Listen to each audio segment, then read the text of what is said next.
नमस्कार, good morning. स्वागत है आपका मगरा न्यूज पर। तारीख आज जो वही है 17 फरवरी 2023, दिन है शुक्रवार, हिंदी तिथि फाल्गुन मास की संपत्ति की द्वादशी। आज की ताजा खबरों की इस अपडेट में बात करेंगे देश भर की तमाम बड़ी और काम की खबरों की, साथ ही सरकार की ओर से आज लिए गए कुछ महत्वपूर्ण फैसलों, जारी किए गए कुछ नए नियमों की। तो इस वीडियो को अभी लाइक कर दे और चैनल को सब्सक्राइब करके घंटी के निशान को जरूर से दबा दे। तो चलिए अब आगे बढ़ते हैं आज की बड़ी खबरों की तरफ। तो पहली बड़ी खबर देखिए, मोबाइल यूजर्स को अब अनचाहे कॉल से मिलेगा छुटकारा, ट्राई ने अपनाया है सख्त रवैया।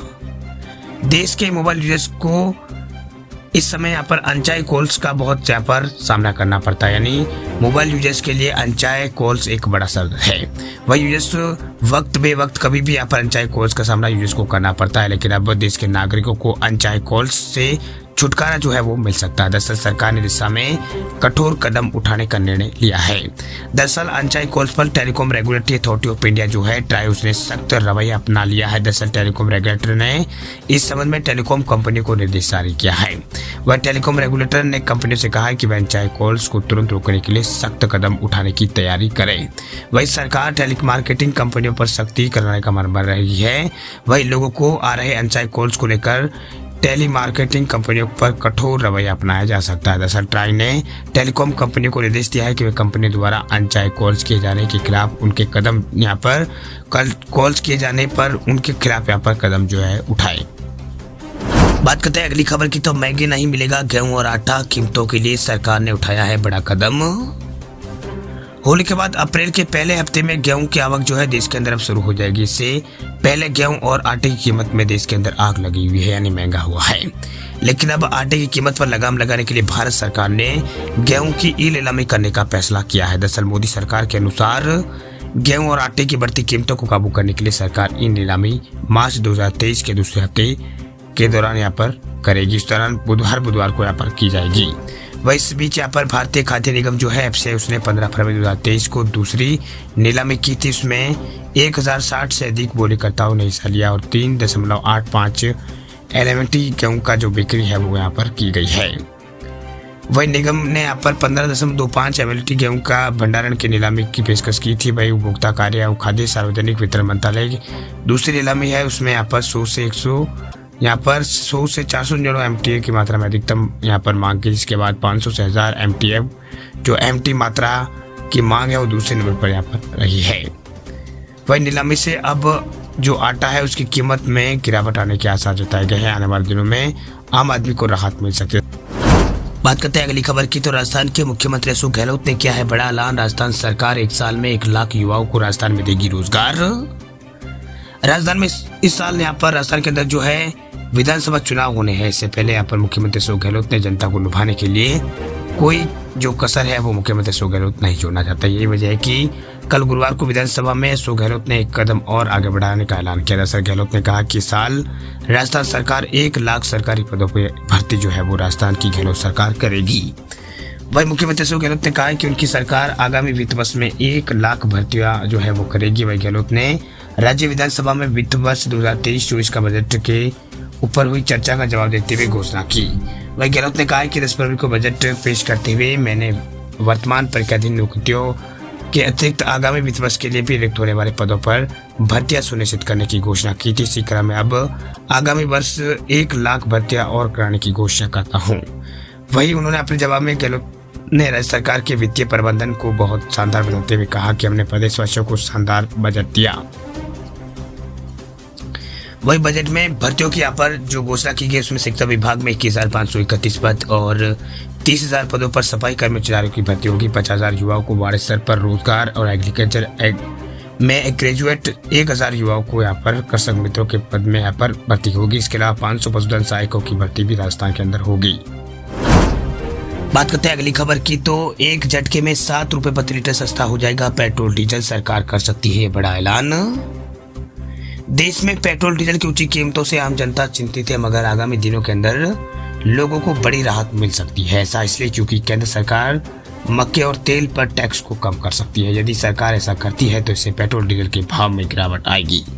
दरअसल एक रिपोर्ट के अनुसार केंद्र सरकार का ये कदम जो है केंद्रीय बैंक की बढ़ती महंगाई को कम करने के लिए की गई सिफारिशों के तहत उठा सकती है।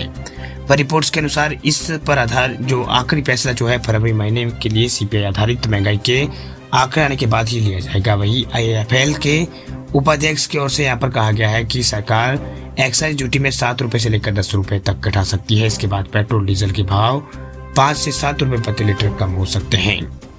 वही आगे उन्होंने बताया कि पेट्रोल डीजल के भाव घटाना यहाँ पर इस बात पर भी निर्भर करेगा कि सरकार द्वारा एक्साइज ड्यूटी कट को कंज्यूमर तक ओएमसी कितना ट्रांसफर करती है। चलिए बात करते हैं अगली खबर की। तो एसबीआई क्रेडिट कार्ड यूज करने वाले लोगों के लिए बड़ी खबर। देखिए, एसबीआई क्रेडिट कार्ड पर चार्ज 99 रुपए से बढ़ाकर किया है 199 रुपए। अगर आपके पास भी स्टेट बैंक ऑफ इंडिया का क्रेडिट कार्ड है तो आपके लिए काम की खबर। दरअसल एसबीआई की क्रेडिट कार्ड होल्डर्स को आने वाले दिनों में झटका लगने वाला है। दरअसल एसबीआई के क्रेडिट कार्ड धारकों को बड़ा झटका लगने वाला। दरअसल एसबीआई क्रेडिट कार्ड के जरिए रेंट पेमेंट करने पर प्रोसेसिंग फीस जो है बढ़ा दी गई है। एसबीआई अपने ग्राहकों को मैसेज भेजकर इसके बारे में एसबीआई जो है लगातार जानकारी जो है वो दे रहा है। वही जानकारी के अनुसार यहाँ पर एसबीआई लगातार यहाँ पर मैसेज भेजकर लोगों को जानकारी यहाँ पर दे रहा है कब क्रेडिट कार्ड के जरिए जो रेंट पेमेंट है वो करने पर 199 रुपए प्लस जीएसटी जो है वो यहाँ पर देना होगा। वही अभी तक ग्राहक जो है रेंट पेमेंट के लिए 99 रुपए प्लस जीएसटी देते थे, लेकिन अब ग्राहकों को 199 रुपए टैक्स देना होगा। वह एसबीआई ने ये नया बदलाव जो है 15 यहाँ पर मार्च से इसे लागू यहाँ पर करने की बात कही है। यानी 15 मार्च से जो नई टैक्स जो है वो यहाँ पर लागू हो जाएगी। चलिए बात करते हैं अब अगली खबर की। तो ई फार्मा कंपनियों को डीजीसीआई के नोटिस के बाद सरकार का रुख सख्त शिकंजा कसने की है अब तैयारी। केंद्र सरकार ने ई फार्मा कंपनियों पर शिकंजा कसने का मन बना लिया। दरअसल इस हफ्ते देश की बड़ी 20 ई फार्मा कंपनियों को जो drugs controller general of India है जो है डीजीसीआई उसका नोटिस यहाँ पर इसी कड़ी में है। वैसे बड़ी कंपनियों की ताकत को देखते हुए सरकार जो है धीरे धीरे उसे वहाँ पर बढ़ाना चाहती है। वही उच्च पदस्थ सूत्रों के अनुसार ई फार्मा कंपनियों के दवा कारोबार के बढ़ते प्रभुत्व और मरीजों के डेटा के दुरुपयोग की आशंका और कमजोर निगरानी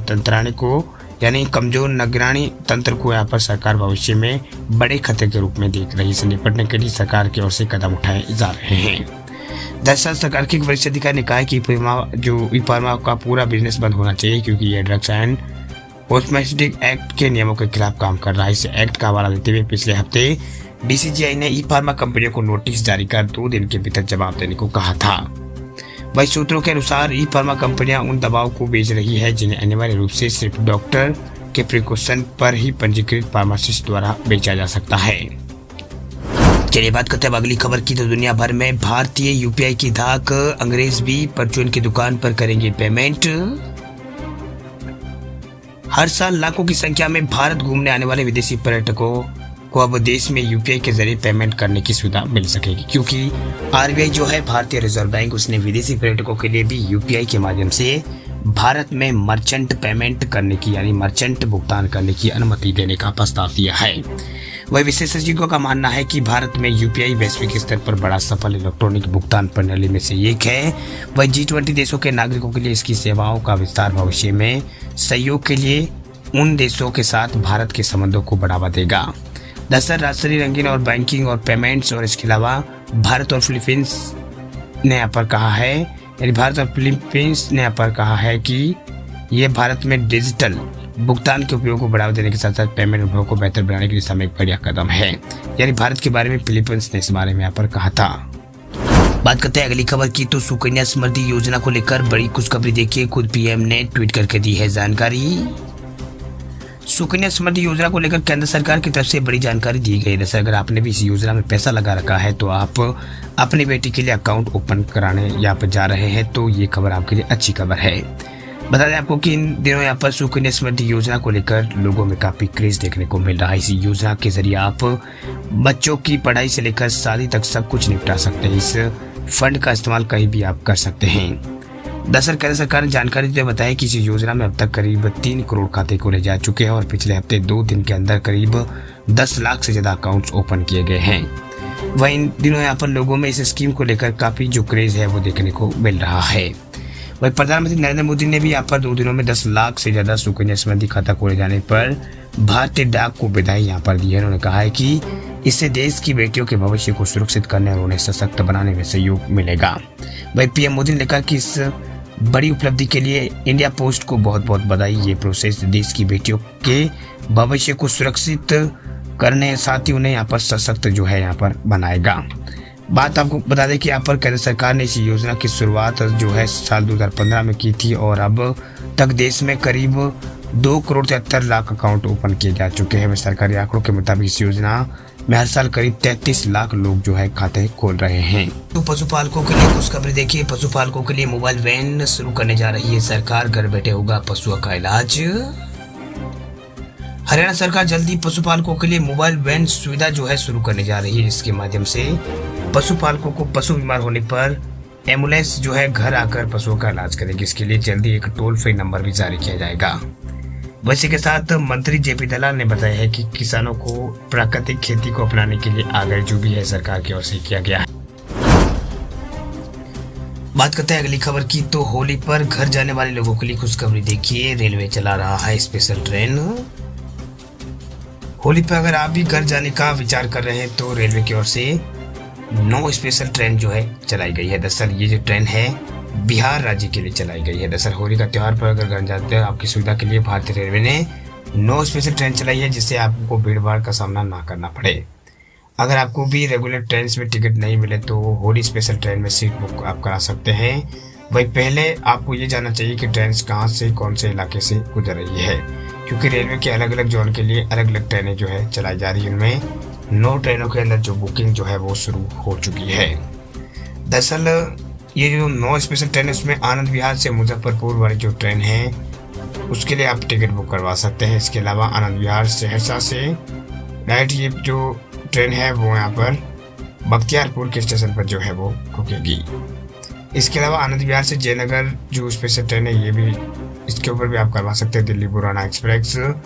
और इसके अलावा आनंद विहार से यहाँ पर जोग बनी वाली जो ट्रेन है इसमें भी आपको होली स्पेशल जो ट्रेन जो है वो टिकट जो है वो मिलेगा। इसके अलावा आनंद विहार से सीतामढ़ी और नई दिल्ली से दरभंगा वाली जो ट्रेन चलती है इसमें भी आपको ये जो रेलवे है उसको होली स्पेशल के रूप में चला रहा है। वह दिल्ली पटना को भी होली स्पेशल रूप में चला रहा है। धनबाद से सीतामढ़ी इस ट्रेन को भी यहाँ पर होली स्पेशल के रूप में रेलवे चला रहा है। यानी बिहार के लोगों को अगर घर जाना है तो यहाँ पर ट्रेनों का वो सहारा ले सकते हैं।